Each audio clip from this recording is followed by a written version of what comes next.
प्रदेश कांग्रेस उपाध्यक्ष एवं पूर्व विधायक अनीता वर्मा ने प्रदेश सरकार की कार्यप्रणाली पर सवाल उठाए हैं। हमीरपुर में अनीता वर्मा ने कहा कि गत दिनों पुलिस के द्वारा किए जा रहे प्रदर्शन से प्रदेश भाजपा सरकार की कार्यप्रणाली की पोल खुली है, तो कर्मचारियों के प्रति सरकार की असंवेदनशीलता भी जाहिर हुई है। वहीं अनीता वर्मा ने प्रदेश सरकार के 4 साल पूरे होने पर प्रदेश में किए जाने वाले कार्यक्रमों को लेकर भी चुटकी ली है। अनीता वर्मा ने कहा कि पहली बार इस तरह की घटना इतिहास में देखने को मिली है, क्योंकि पुलिस जवान हमेशा अनुशासन में रहते हैं, लेकिन इस तरह पुलिस के प्रदर्शन के पीछे प्रताड़ना शामिल है। उन्होंने कहा कि सरकार के अंदर रक्षक ही अगर इस तरह प्रदर्शन करने पर उतारू हो जाए तो इससे जनता भी डर रही है। उन्होंने कहा कि जल्द सरकार को अच्छी सी नीति बनानी चाहिए, क्योंकि कोविड काल में भी पुलिस ने लोगों की बहुत मदद की है। ये हिमाचल में नहीं पहली बार हुआ, ये पूरे देश में पहली बार हुआ और इस प्रकार बिना सरकार के नोटिस में, जबकि सरकार के पास सारे तंत्र होते हैं पता करने को कि क्या हो रहा है पूरे प्रदेश में। बड़े हैरानी की बात है कि एक किस्म से पुलिस वालों ने उनका घेराव भी कर लिया उन्हीं के रेजिडेंस निवास पर। और मैं समझती हूँ कि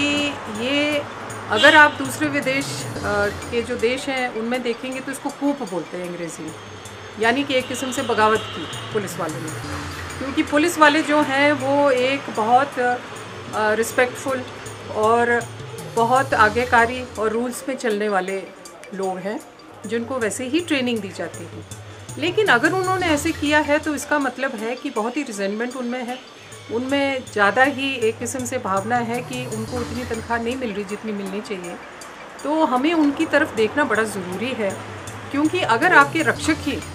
एक किस्म से आपके खिलाफ चल पड़े तो कल को जो सरकार है, जो लीडर है, जो जनता है, उनको बड़ा नुकसानदायक होगा। और मैं समझती हूँ उसके ऊपर कोई निधि बनाए जो पुलिस वालों के लिए है सरकार,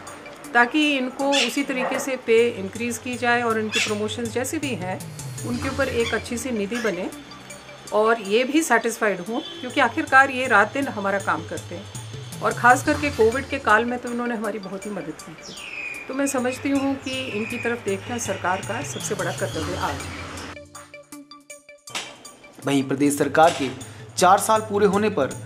किए जाने वाले कार्यक्रमों को लेकर भी अनीता वर्मा ने चुटकी ली है। उन्होंने कहा कि एक तरफ तो भाजपा के आला नेता कांग्रेस के जन जागरण अभियान को कोस रहे हैं, तो वहीं अब खुद भी 4 साल पूरे होने पर कार्यक्रम करने के अलावा विजय यात्राएं निकालने की भी बात की जा रही है, जो कि आश्चर्यजनक है। उन्होंने कहा कि प्रदेश के उपचुनावों में भी भाजपा के नेता सोए रहे हैं, तभी भाजपा ने उपचुनावों की 4 सीटों को हारा है। हमें खुशी है कि बीजेपी के जो हमारे मंत्री हैं और दूसरे बड़े बड़े वरिष्ठ नेता हैं उनके मन में ऐसी भावना आ रही है,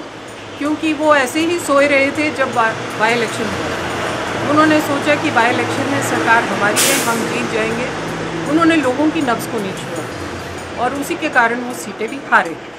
और हमने जो ये जन जागरण प्रोग्राम शुरू किया है, ये हमने लोगों के अपने ही प्रस्ताव के कारण हमने इस प्रोग्राम को शुरू किया था। वो कह रहे थे कि आप बाहर निकलो, हम निकलने को तैयार हैं, क्योंकि आज हम इस सरकार, इसकी महंगाई, जो आज हमारे नौजवानों को नौकरियां नहीं हैं और जिस तरीके से ये सरकार चली हुई है, हम इसके खिलाफ निकलना चाहते हैं, तो आप आगे आइए। तो हम आगे आए थे और अब मुझे बड़े आश्चर्य की बात लग रही है कि अभी ये अपने 4 साल का एक बहुत बड़ा प्रोग्राम बनाने जा रहे हैं और उसमें वो कह रहे हैं हम एक विजय यात्रा निकालेंगे, यानी कि नकल हमारी ही तरह ये चाहेंगे कि लोगों के बीच में जाएं और उनको बोलें कि देखो हमने इतना काम किया है। हम तो लोगों के कहने से ही बाहर निकल रहे हैं और हमारी ये जो जन जागरण प्रोग्राम है बहुत ही सक्सेसफुल हो रहा है और लोग अपने आप ही बाहर आ रहे हैं। क्योंकि मैंने अपने आप हमीरपुर में जब उखली से लेकर हमने पांडवी तक किया था तो इतने लोग हमारे साथ जुड़ गए कि हम भी हैरान थे कि हमने किसी को इतना आह्वान नहीं किया था, फिर भी लोग हमारे साथ चलने को तैयार।